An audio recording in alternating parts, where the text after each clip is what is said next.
From the Library of Congress in Washington, D.C.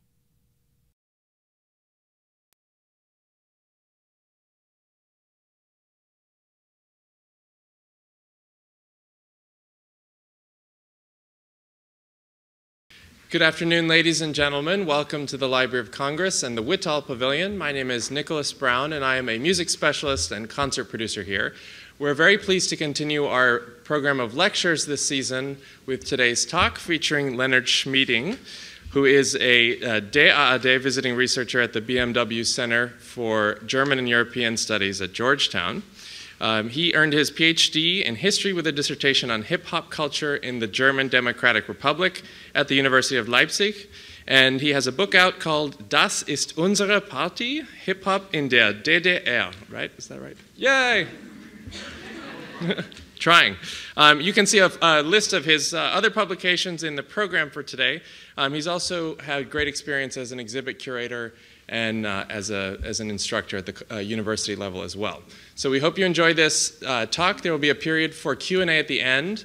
And do take a peek at the brochure that's inside your program, which is the list of events for the European Month of Culture. On Friday evening, we are partnering with the Finnish Embassy to present Kaija Saariaho premiere of a Library of Congress co-commission featuring Jennifer Ko, violin, Ieva Jokubavičiūtė, who is Lithuanian pianist, and Anssi Kartunen, who is a Finnish cellist. So do check us out on Friday night at 8 o'clock, and we hope you enjoy. Thank you.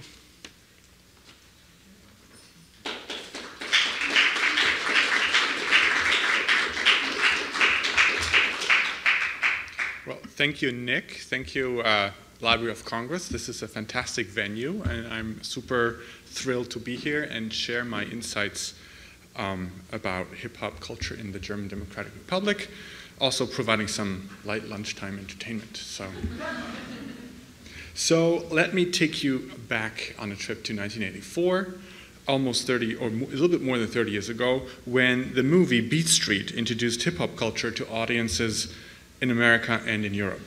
In its first 5 minutes, which I'm showing you here, you'll find everything you need to know in order to understand the spread of hip-hop into the German Democratic Republic in the mid-80s. So, here's the movie. Beatstreet. Beatstreet. Beatstreet. Okay, so much for the light lunchtime entertainment. So these first 5 minutes show basically, or gives an introduction about hip-hop culture and the elements, as we call them, that made it over the Iron Curtain, which is, of course, DJing. You see that at the very end of the party, the rapping, also emceeing, right? The DJ is also the rapper. And you have b-boying, the little brother of Kenny, the double K. DJ is called Lee. He's a little b-boy with his crew that you can see on the right. And it's an actually b-boy crew from New York City, so it's the New York City Breakers. And then you have Ramo or Ramon, the Puerto Rican friend, and he's a graffiti artist, or a writer, as someone calls them. And you had these first 5 minutes as a way of showing how these four elements come together and interact. In my presentation today, I will analyze the cultural transfer of hip-hop that Beatstreet triggered in the German Democratic Republic. I will start by focusing on the feature film Beatstreet itself in order to show how it not only served as a mentor for hip-hop aficionados in the becoming, but also why it was imported, released, and highly acclaimed in the GDR by the officials of the Ministry of Culture and the media. I will then give a short overview of authorities and cultural functions, the People's Police, and the Ministry of State Security, that is also known under the name of Stasi, and how they dealt with hip-hop and its teenage practitioners. In the main part of my talk, though, I will flesh out how hip-hop heads in the GDR appropriated hip-hop culture, how they created hip-hop fashion and dance, spray-painted graffiti, and made music with DJing and rapping. In my analysis of this teenage fascination with American popular culture and East German socialism, I argue that many hip-hop practitioners became black. I'm here referring to an Americanist and ethnologist Moritz Ege's study, Schwarz werden, which is becoming black. about Afro-Americanophilia in West Germany. And I follow his definition of Afro-Americanophilia as a cultural theme. That is, the appreciative appropriation and perception of cultural forms encoded as black, and the analogous relationship to black people and or their representations. Becoming black then means an imaginary and symbolic identification with African Americans. Consequently, in my close readings of youth performing hip-hop in the GDR, I will flesh out how they identified with African Americans on an imaginary and on a symbolic level. So let's first look at Beatstreet as a cultural mobilizer. Since it was impossible to directly interact with African American agents of hip-hop culture like it was in West Germany, and then learn about and get involved in it, teenagers in East Germany got in touch with it through other channels: radio, television, and most importantly, the feature film Beatstreet. So before Beatstreet came in 1985, teenagers would be aware of hip-hop through West German TV programs and radio stations. And they were streaming, of course, from Berlin, which was basically in the middle of the GDR, and they could receive these stations very well, or from the radio and TV towers that were very close to the Iron Curtain, and you could receive these programs quite well. But then came Beatstreet. Beatstreet boosted the evolution and spread of hip-hop culture in the GDR, not only by amplifying teenage interest and involvement in breakdancing, DJing and rapping and graffiti, but also by depicting America in a way that the cultural authorities found acceptable. In this respect, the film also served as a point of reference for official appropriations of hip-hop culture. Beatstreet made it onto the GDR screens for two reasons then. One, it could be categorized as a so-called problem film, that is, a film criticizing the United States and thus educating its East German viewers about the dangers of American capitalism, racism, oppression, and exploitation. And two, at the same time, it promised to draw an audience large enough to make it a so-called Millionenfilm, the socialist name for a blockbuster. That is, a movie with which East Germany could make enough money to then finance its own cinema industry. While it is pretty clear that with 3 million tickets sold between 1985 and 1990, Beatstreet was indeed a Millionenfilm, I highly doubt that teenage hip-hop heads interpreted the film as the officials had intended. So let's first look at the way that the Ministry of Culture perceived and then rated the movie. The Ministry of Culture's head office for film approved Beatstreet for public screening in March 1985, and it premiered GDR-wide on June 15th, 1985, so almost exactly 30 years ago. Not only did the cultural functionaries seize the very first opportunity to watch the movie, with a delegation traveling to West Berlin to attend its West German premiere on July 27th, 1984, but they also processed its approval in only 8 months, a very short period compared to the approval process for other Hollywood productions and even other socialist ones. It was faster than any Soviet movie in the 1980s. So that shows you how they wanted this movie. Their interpretation of Beatstreet explained why this American movie should be screened in the GDR. Sigrid Gerz of the Progress Film Distribution Company had handled the approval process, stressed the aspects of community, of living in the ghetto, and the role hip-hop plays for the protagonists in coping with their everyday lives. This emphasis paved the way for a very favorable review. The company recommended the film be approved for its social criticism, its staging of music and dance, and its attractiveness to a young audience. And I quote at length, "The film impressively shows where the roots of this new wave called hip-hop, of breakdance, graffiti paintings, and rap music are to be found. The film achieves its authentic character, especially through its many original locations, which put on display the forbidding and disintegrating street blocks where the black populations live, and by casting the main characters with youngsters who live in this milieu, who really do breakdance in the subway, on the streets, etc. Music and dance connect and determine the plot of the film. They are not presented as mere show. Because, as in the movie, they are in the center of the youngsters' lives. The boys are usually out of work after leaving school, so that dance, music, and painting help them to pass the time." End of quote.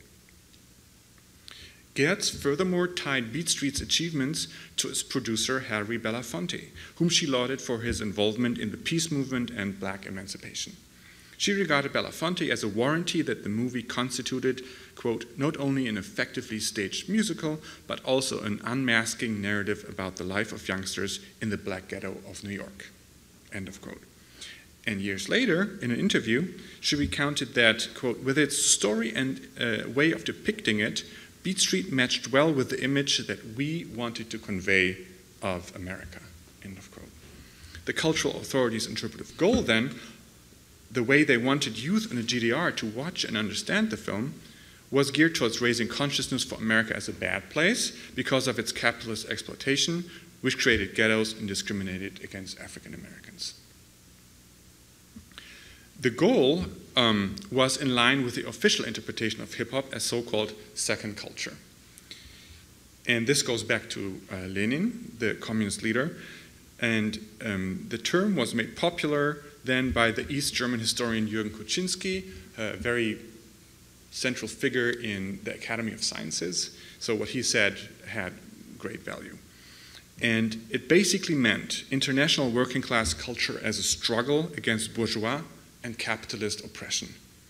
Accordingly, the ensemble of breakdance, rap, and DJing, and graffiti was ignored because they didn't know what to do with it, in the Bronx was regarded as anti-capitalist protest and potential revolt against corporate America. And accordingly, cultural functionaries encouraged its practice as display of solidarity with the oppressed masses in the United States. I should mention that in this official view, there was no acknowledgement or appreciation of blackness or black expressive cultures like blues and jazz, which hip-hop heavily references in all of its practices. So it was basically detached from all of that. It was made working class culture, and you had to show your solidarity with it, so the GDR would be like open to the world, and world revolution, of course. Encouraging the practice of hip-hop on GDR soil meant that the authorities conceded to the fact that they could not stop it. So the hip-hop motto, can't stop, won't stop, also works in GDR context. What they could not stop, they had to contain and to control in order to make it socialist. And they resorted to two major strategies. First, handing out official licenses which categorized b-boys, DJs, and rappers as artists, sometimes also called entertainment artists, in the category acrobatic folk dance. Or merely voice singing, right? So the youngsters had to obtain these licenses and official performances for a committee that evaluated their quality and then handed out their ID cards as artists. While the teenage artists were allowed to perform for anyone who wanted to book them, they also had to attach themselves to a cultural institution that agreed to sponsor them. Artistic freedom, of course, looks different. But usually the hip-hop heads found ways to undermine this kind of control by the way they danced. I mean, after all, there were no experts in these assessment committees, right? Who was an expert on breakdance in the GDR? Like ballet instructors? I don't think so. Then also, by the way, they clad themselves, like they made the fashion. They usually wore like self-made Puma t-shirts or Adidas sweaters, or if you noticed in Beatstreet, the whole attire was sponsored by Puma, and they actually like financed the movie. Product placement at its finest, right? And then also, by the way, they mixed the music for their performances. As some of you might or might not know, in the GDR, you couldn't just play any music you wanted in public for discos. At least 60% had to be from so-called socialist countries, and 40% could stem from not socialist countries. And so, but if you know what mixing is in DJ culture and hip hop culture, you just take snippets, right? So 60-40 doesn't really work. So that's how they kind of evaded the whole being controlled by this quota system. And the second major strategy was to produce socialist hip-hop music that could be used for parties and dance, and that would eventually supplant American rap music, right? So the music that you heard on Beatstreet was okay, but not really, because it came from America still, and from record companies. So one thought, okay, why don't we produce our own hip-hop music. And here's an example, an early example from 1985, and it's Arnold Fritzsch's Electric Boogie. So here again, the ghetto pictures from Beatstreet. And this is the, it's like an EP. It's 4 songs. Du bist so heiß is You're So Hot. Electric Boogie is Electric Boogie. Neon Jungle is Neon Jungle, and then Oh Oh Oh. Which is also kind of, which sums it up, Oh Oh. Okay, these are not real breakbeats, I guess. So I said this is an early example, and needless to say, there were not really any late examples because they figured out soon that this kind of substituting American rap music didn't work. But Arnold Fritsch, the composer and producer who did this whole special disco mix here, he was a well-known composer, and he worked for the state quite often. And he also worked with like b-boy crews, and the state usually wanted to like be modern and wanted to give its youth what it wanted. At least the state wanted to figure out how they could do this. So every 2 years they had a big meeting in a town called Suhl, which was about disco culture and entertainment. And it was there in 1984 that they already talked about how they could like incorporate like the hip hop in their official socialist culture. Didn't work. Okay, the whole pop project proved a failure. Later, in 1987, in December, and then all the way through 1988 and 1989, the radio station Good Vibrations, which is translated from German Vibrationen, right? But it wanted to be, or the host wanted to call it Good Vibrations, but wasn't allowed to because English wasn't allowed. But he called it Vibrationen, which is the same. But he played American rap music all the time, and more and more and more. Like he started out with 1 hour at night, and then he got 2 hours in the early evening, and then twice a week he had a show that ran for 4 hours, and with black music. He also played African music, but mainly hip hop. And in his moderations, in his like spoken word, he always interpreted songs by Public Enemy, Run DMC, Curtis Blow, and so on and so forth, and talked about it in the second culture term. So it was very smart. After all, he was some kind of an official representing the socialist culture. But then he just played a whole side of a record, and he knew that the youngsters would sit in front of their radio recorders and just record the whole half of the record. Then he would have, again, some text, and then say, and now for the second half, and then play the second half.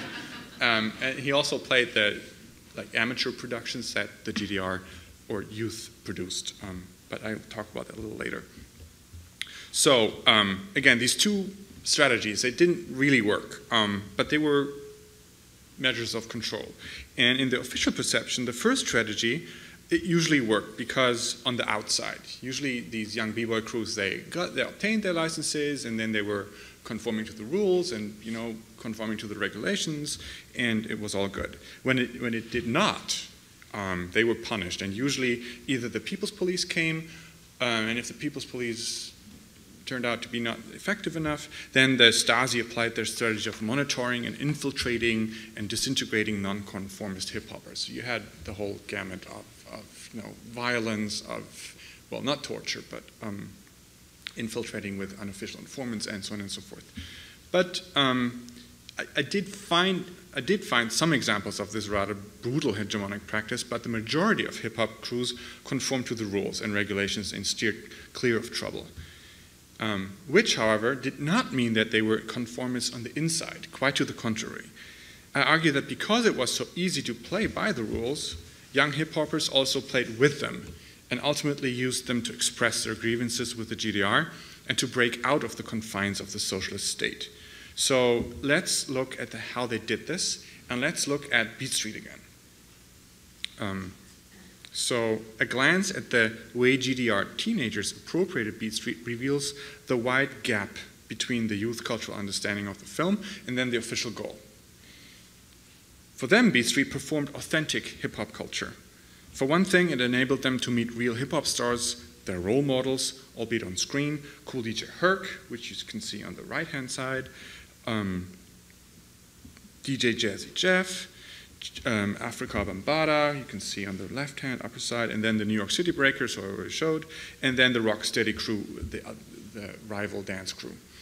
And then Melly Mel, of course, here too. And then there are more stars, Kool Moe Dee, Dougie Fresh, 2 rappers, and then Phase 2 is an early graffiti artist that some people might know. But he doesn't really have a person role, but only he by way of his pictures, of his graffiti murals. And then for another, they were able to identify with the everyday teenagers in the movie and observe them doing their thing in hip-hop. Kenny, the DJ and MC, Lee, the b-boy, and Raymond, the graffiti artist. And then that's the slide you already know. So what GDR youth had previously pieced together on the basis of media snippets from the West, they could now view live, almost, in color, and basically any time they wanted for only 50 pennies. So what they usually did was go to a matinee, then to an early afternoon, and then to a late night screening. So back-to-back 3. And they paid 50 pennies for each. And that was pretty good for them. Beatstreet appealed to them because of its style rather than any political message in its story. Or, as the b-boys themselves recalled about their viewing experience, what these teenagers, I quote, what these teenagers had in the Bronx and did with it was a lot more stylish, was worlds cooler than anything we teenagers in the GDR had, end of quote. In their self-fashioning, GDR b-boys, rappers, MCs, and graffiti artists emulated Beatstreet in many ways. They performed their visions of New York in their clothing, in their graffiti, and their DJ mixes and rap lyrics. Posing in front of rundown houses in central Dessau, for instance, they invoked a whiff of New York. Right? Meaning, of course, a ghetto inner city in the Bronx. Equating the Bronx with inner cities in the GDR, though, challenged the sanctioned marketing of socialist cities, which held them up as paragons of modern housing for everyone and relied on spreading immaculate images of progressive urban socialist achievements, right? These high-rises, these prefabricated high-rise buildings in the GDR. Furthermore, this conjuring up of black spaces on their home turf represents this symbolic and imaginary identification with African Americans, which is characteristic of this GDR youth Afro-Americanophilia. So you see here how they pose in these houses, how they have on the right-hand upper side the back pieces of graffiti, which they produce on their own. It's all self-made. They have the boom box as something to invade public space with, and then the lower right-hand side picture is a nice kind of way of looking at the sun, I guess. But it's just a cool pose, I find.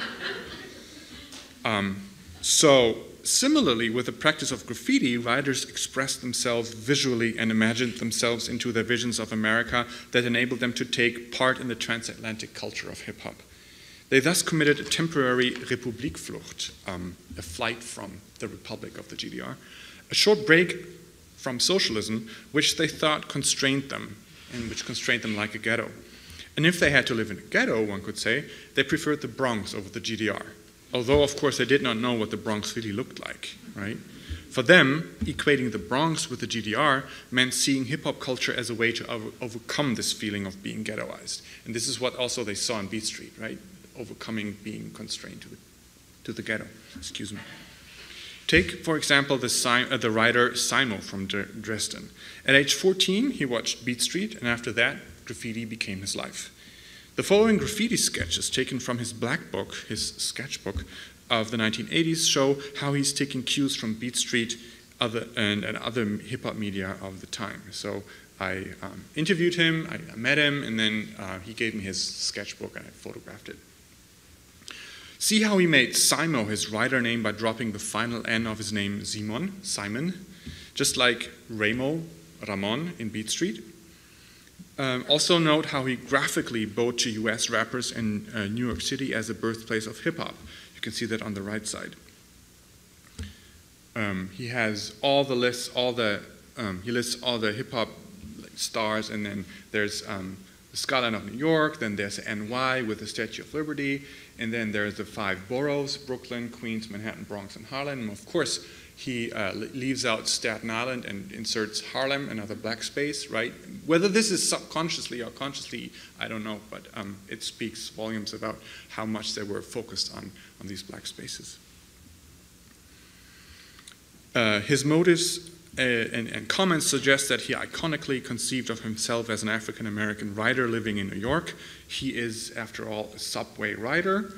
This is, this you can barely see, it's below Simo. I am a subway rider. You can see in a pencil scribbling. And then writing graffiti with a personalized spray can, which you can see on the left-hand side, roaming the boroughs of New York like his own neighborhoods. He knows all the names and all the places as if he was a member of the hip-hop scene there and not in Dresden. Right? And he's in the Bronx. And then a picture that can be, or could be disputed quite controversially is, if you look at the Bronx picture, there's a youngster with black skin, obviously, and then he has a blue shirt and then a red kind of tie, which could be also, at least half officially, the Free German Youth uniform, right? So the socialist mass organization in communist times. But that's just, it's an observation. It could be disputed. So for the members of the state apparatus attempting to control the practice of hip-hop, these graffiti were difficult to interpret, just like the whole self-fashioning of hip-hop has proved quasi-indecipherable to these older generation. And then one aspect that complicating the control of the youth culture was blackness. On the one hand, as seen in the official praise for Beatstreet and Harry Belafonte, African Americans were perceived as members of the international working class and therefore to be sympathized with. And on the other hand, they were white teenagers in the GDR emulating blacks in the Bronx, sporting brands like Puma, listening to American rap music in public, and then also spray painting graffiti and thereby like vandalizing Volkseigentum, the property of the state and the people. Right, so which is not okay, but the police could not always do something against it, and the Stasi could also not always do something against it. So let's look at some rap culture and the music. And I'm going to talk about a person called TJ Big Blaster Electric Boogie. That was his name. The Big Blaster because of the ghetto blaster or the boombox, and then Electric Boogie, of course, for the dancing style. Electric B, as he also called himself, alluding to his New York idols like Afrika Bambaataa, MC Melly Mel, or Eric B. and Rakim, those he lists as his most influential idols. He organized a number of parties, workshops, and contests in the city of Dresden, especially with the rap contest and the rap workshop in 1988 and in 1989. He intended to bring together hip-hop artists from all over the GDR to form the so-called Universal Hip Hop family. The family, again a reference to Bambaataa and his Zulu Nation, was to organize hip-hop as a youth culture independently from the Socialist Unity Party, the ruling party in the GDR, and its mass organizations like the Free German Youth, the FDJ. Although the fall of the wall and its aftermath ended the founding of the Universal Hip Hop family, Electric B's activities show how he used DJing and rap to create an artist persona which allowed him to arrange himself with socialism and at the same time speak out against it. And I would like to show that a little bit in detail in a few seconds. With the help of a journalist who supplied him with hip-hop records, a youth club director who managed to undermine the Free German Youth, and the youth club Scheune, which translates into barn in American English, in Dresden-Neustadt, he started performing as the hip-hop DJ and rapper TJ Big Blaster Electric Boogie. His hip-hop parties attracted large crowds, and while he performed under an official license, which you can see here, this is what they looked like, he did not shy away from criticizing the socialist cultural landscape, and I will show that in his lyrics in a second. So his Christian name is Alexander Morawitz, and he got this license for voice, singing, not as a rapper or DJ or whatever. And this is a rather late license from June 1989. He had one already in 1984, in 1985, but you had to renew it every year. So this is a later one. And he got a very high rating, A, just like American grades. So he got an A, and therefore he could receive payments from the people who booked him between 70 and 130 marks per performance. And sometimes this performance would be 5 minutes, sometimes this performance would be 20 minutes, sometimes they were even longer, and he would get money, and that was true for almost every b-boy crew too. So they could make money, and then they invested this money in the raw material to make their clothing or to buy records and so on and so forth. So this is Alexander Morawitz, aka TJ Big Blaster Electric Boogie. So let's listen to his rap Care, which he composed in 1988. The following is a live recording from the Palace of the Republic in January 1989, where he performed for the youth in the Palace Festival. In other words, it could not get any bigger because the Palace of the Republic was the biggest, it was not only the seat of the government, but also it was the biggest youth club in the GDR. And it could not get any more official because you had to be an officially licensed artist to perform there. So this is it, and you can try to decipher the words or just read with me.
Okay, hang on. Okay, so I wanted to take you through the lyrics, of course, because they're very hard to understand. He is obviously not a native speaker of English, and he also didn't have English at school, right? You had to take Russian, and then if you took English, the contact hours that you had with English were very, very few. So what he usually did, he learned English from record sleeves, of course, from the covers of LPs, and then also he had friends from the Technical University in Dresden who were native Britons, and they were lectors for the university and taught English. And he kind of wrote his texts in German and then translated them into English and then kind of polished them and then gave them to his friends, and they said, this is English enough, or this is not English enough. So this is how it happened. And you can see the gestures of boasting, right? I'm the best. I'm the greatest. And he's sacking music history, so he doesn't really identify with anything of the German musical tradition. He has his posse, right? Who's running this town? Not the mayor of Dresden. No, it was he and his posse, right? And so fuck you, everybody else, and especially the compromise many musicians. So compromise is basically, or refers to the compromise that you had to kind of deal with when you wanted to make music, to perform in front of this commission that would assess you and then hand out these licenses. And usually many musicians, not money musicians, but many musicians kind of self-censored in order to do that. So they said, okay, we're not going to speak out against the state. We're not going to have too much guitars, or we're not going to have this line in there. But we are very conformist, and this gives us a chance at least to make music and to perform. And that's something he criticizes. Although he has a license too, but the way he did it was, since nobody spoke English in these assessment commissions, he handed in the German translations, and in the space between the German and the English, he could kind of slip in conformist German lines and non-conformist English lines. So that's how he did it. And that's why he could call everybody else money musicians, because they only did it for the money, but he did it for a cause. And the craftsman vision is how to do it right, how to play music well, but it's without a soul for him. So his soul is hurt when he listens to this kind of stuff. And he's also dissing everybody else, right? The compromised money musicians running zigzag, following the party line, and then, so he doesn't need it. And he also is dissing them by calling them with weaker melodies. And this is my favorite line, we were laughing watching the pointer of our soccer seeker. The German original is, or I translate into better English now, okay, and please excuse my language. We are laughing watching the pointer of our motherfuckers, right? So, I said it before, excuse my language. So, fast vibration, a result of this pig meat nation. Pig meat nation is because the GDR was very proud that it fed everybody, and it did so with pork. So this is why he calls it pig meat nation. So, and he hates the cultural functionaries, which he calls the people who are responsible for the socialist cultural landscape are always on vacation, it seems, and that's why nothing really good can ever happen. And they're all suckers, and this is in this void he appears, and he brings kind of more culture, and everybody else better stay behind him because he brings more entertainment and good times and also criticism. So that's what he does. I admit that I'm sure that not everybody in his audience always understood him, at least not in the Palace of the Republic, but he had every fortnight he had big parties in Dresden, and he had like an audience, he had regulars. So, and I'm pretty sure that those people knew what he was talking about. And also he had regular workshops where he invited people to share their lyrics, to help them with rhyming, with the craft of making beats, and so on and so forth. So I guess that he could reach out to this community of hip hoppers, and excluding the adult world who was keen on monitoring him. All right, to conclude. From 1983 to 1990, hip-hop culture became very much alive in the German Democratic Republic. A small but highly visible scene used the authorities' positive disposition towards African-American culture as working-class culture and created its own versions of breakdance, graffiti, DJing, and rap. In this process of cultural transfer, Beatstreet played a decisive role. Originally imported in order to educate good young socialists about bad capitalism in America, it had quite the opposite effect and instilled in many young viewers the wish to become a hip-hopper in New York City. At the same time, it served as a role model for aspiring b-boys and b-girls, graffiti writers and DJs and rappers to emulate what they saw on the movie screen. Against their performances, be it on official stages, be it on the streets, the controlling agency's strategies proved useless in the long run. The fall of the Iron Curtain also meant a last curtain for hip-hop culture in the GDR, at least for a while. Apart from the new challenges that came with having to adjust to a new political system, hip-hoppers had to cope with the collapse of the socialist landscape that had promoted and fostered hip-hop. Although it had done so with the intention to control and steer it into the right direction, acrobatic folk dance, right? Many b-boy crews had profited from the money, opportunities, and perks that this arrangement had included, such as free practice space, etc. Now that it was gone and other things were more important, many hip-hoppers took a hiatus from hip-hop. However, in the early 90s, they found back together, often in concert with their peers from the West, and in East-Western collaborations, they founded new crews who danced, rapped, spray-painted, graffiti, and made music. Thus, they contributed to the process of reunifying Germany after 1990.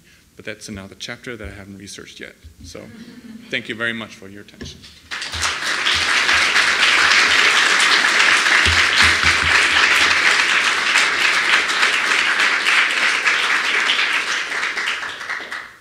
questions? Yes, Robert. Oh, there's a mic. Thank you very much. A very, very interesting talk.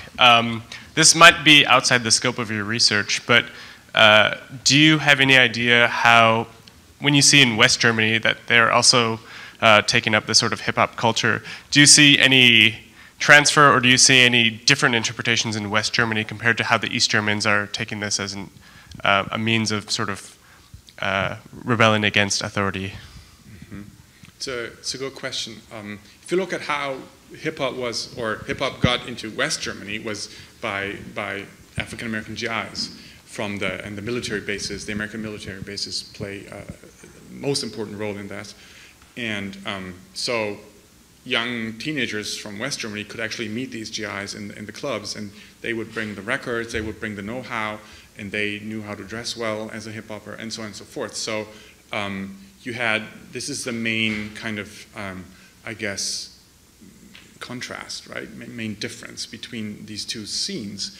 I think that due to the fact that hip-hop in the GDR was transported by already a stereotype, right? Because Beatstreet was basically not received very well even in 1984 in the United States, because it was already deemed dead. With the recording industry, the record industry, they basically already had exploited hip-hop enough, and it was drained of its soul. So everything that could then be exported was not the real thing anymore. And Beatstreet conveyed that in a sense, and it's not taking place I mean, the original place it's Queens, right, and not the Bronx, where they shot the movie.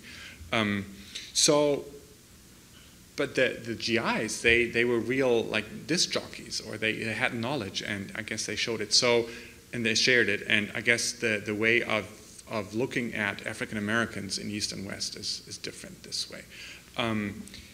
And in terms of rebellion, I think it's worth noticing that in West Germany, African American GIs barely had a public space due to racism within the armed forces, American armed forces, but also in West German society. And they kind of built a coalition with the immigrant Turkish population. So Funkadelic, the first and for a long time only black music club in Frankfurt in West Germany, very close to all of the American bases, of course, was run by a young Turk. So I guess you have minority populations, and they join forces somehow. And in East Germany, you didn't have that much. I mean, you had African contract workers from Angola, Mozambique, and sometimes also Cuba, and they were very, like, attractive for the young b-boys, because they would bring some authenticity to the breakdance crews, which is highly problematic, of course. But they were ghettoized in the GDR by the regime already. They could only live in certain cities and in certain dwellings and so on and so forth. But they kind of made it out there sometimes and then intermingled, but not in a way that it happened in West Germany. So, and I guess West Germany was more commercialized from the very beginning, because you could just buy Nike and Puma and Adidas wear, and you could buy all the records. And in the GDR, you had to be a little bit more inventive, and you had to improvise more. So that's the main differences, and also I think that speaks a little bit about the potential of rebellion. So, yes, please. Thanks. You mentioned that English wasn't going to work, and I wonder whether Beatstreet, when it came out, was dubbed or subtitled, and in either case, how faithful was it to the original script, or were there kind of strategic changes made? So what I know is that it was dubbed. There was no subtitling, and the GDR bought the West German version. So it was dubbed by a company in West Germany.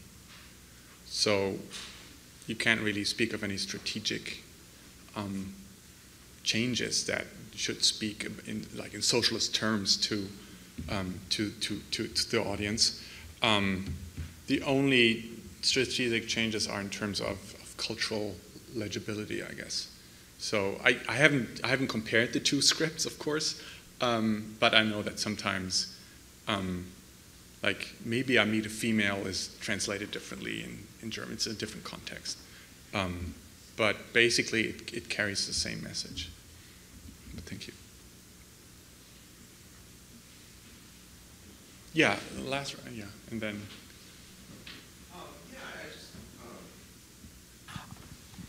Growing up in the middle of the United States, at this time, I was 12 years old when this came out. It's interesting that the assimilation of hip-hop culture that you're talking about in East Germany was essentially taking place simultaneously in the middle of the country, because New York might as well have been East Germany to someone, from Oklahoma like myself, or around in that area. And one thing that I find interesting about this is that Beatstreet was part of a whole bunch of similar films that came out around the same time. And from the perspective of my sort of group growing up, Beatstreet had a kind of sense of authenticity culturally that something like Breakin', for instance, did not have. It was very sort of sanitized by the book sort of movie that, they taught the white girl how to break dance and all this sort of thing. And it was that very much a Hollywood-y sort of thing. And I'm wondering if those other movies made any sort of showing in East Germany, because it sounds like it was a little more thoughtful, the way that the film was introduced, Beatstreet, that is. And these others would have not been of much interest, but in the United States, it at the time seemed to be that Beatstreet had a kind of authenticity to it, but Hollywood needed to sanitize all of that even further and put out things like Breakin' for people who weren't comfortable with, what was going on. Yeah, good question. So Beatstreet, I should mention, is also a Hollywood production, but it was produced by an African American and also directed by an African American. Stan Nathan is the director. And also, when I looked in the archive, in the East Germany's Ministry of Culture, the Division of Film, I mean, they had to rate and then approve everything, right, in communist times. They looked at things like Breaking 2, Electric Boogaloo. They did not look at Star Wars, and they did not look at Wild Style. But since they did not decide to approve and to import it, there's no further mentioning of the movies, and I don't know how they liked it or how they didn't like it. But I think the fact that Harry Belafonte is the producer, and he was almost communist enough for the regime for their cause, they decided to go with Beatstreet, and for the youngsters it was authentic enough, and for the officials it was super authentic. So there's a whole authenticity debate, right? But this portrayal was for them the real thing. So, Sonny. Wonderful presentation. I was just wondering how East German hip-hop compared to other communist countries, or contrasted with other communist countries at the time. In terms of hip-hop? Yeah. Yeah, that's also a very good question. So, you know that in Hungary and the Czech Republic and in Poland, they had some hip-hop culture. I don't know anything about the Soviet Union. The Soviet Union did not have any hip-hop movies, that's for sure, because they would have imported those. That's my guess. They had, starting in 1987, they had international hip-hop breakdance competitions in Szolnok in Hungary. And people from France, from Switzerland, from Austria, countries that had some kind of communist tradition, not from West Germany, but and then from Hungary, they met there and they competed. And some b-boy crews from East Germany went there. Also some soloist dancers went there. And I have some video material, which is super funny, but I don't have any written sources on that. The only thing that I'm still waiting for some answer from this Stasi archive, because one group decided to defect. So they made it out of the GDR by way of Szolnok in Hungary in 1987. And that was a big scandal and it was just horrible for the adult, like parents who went with them, right? Because they had kind of vouched for the youth that everything would be okay. Hungary and Czechoslovakia were in high demand because you could buy or get spray cans there and other like Western goods that were needed for hip hop. So I have a whole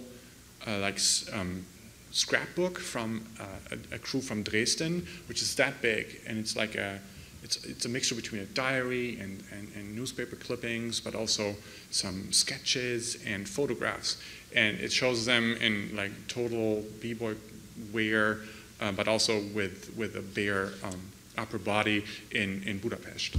And this is where they could buy Coca-Cola and Marlboro cigarettes, and where they could be a little bit more, free or capitalist, so that was in high demand for them. So, but that was basically it.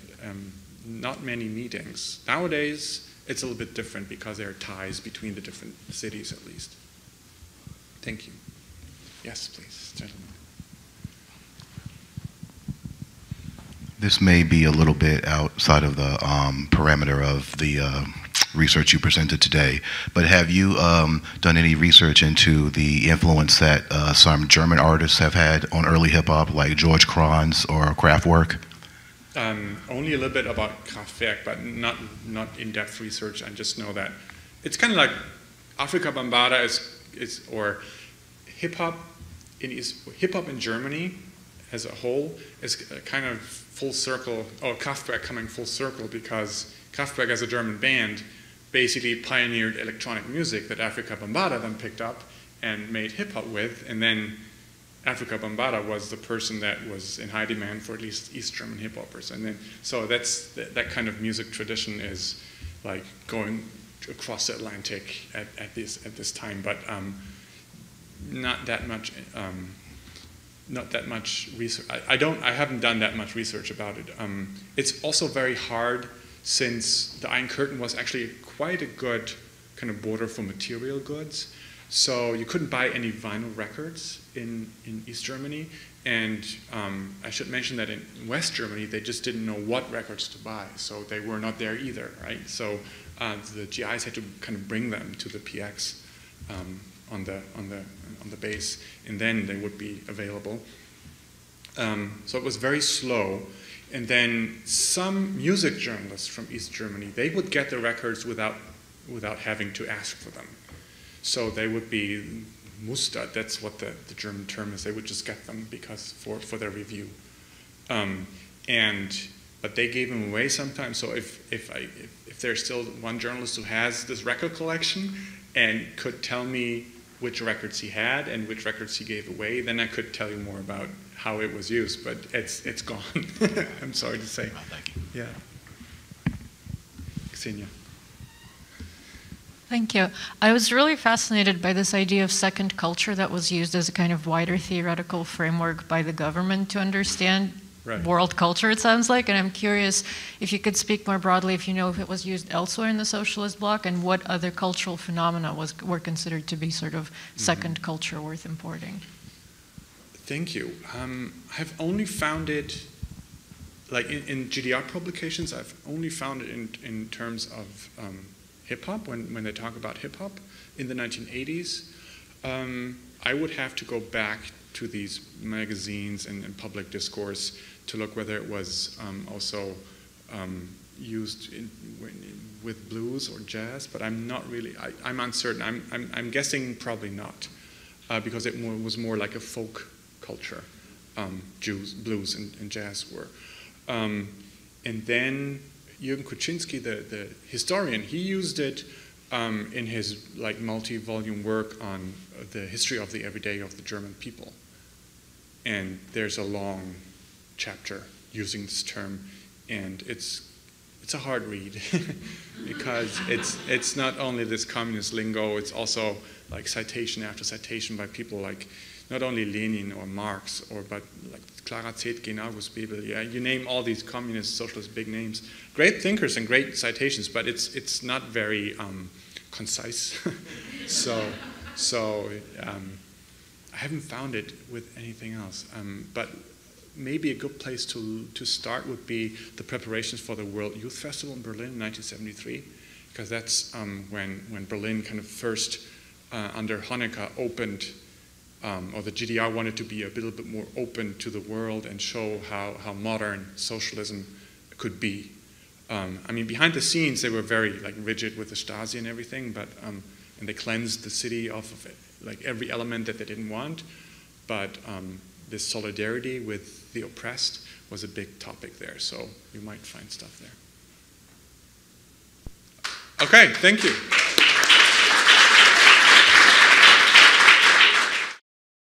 This has been a presentation of the Library of Congress. Visit us at loc.gov.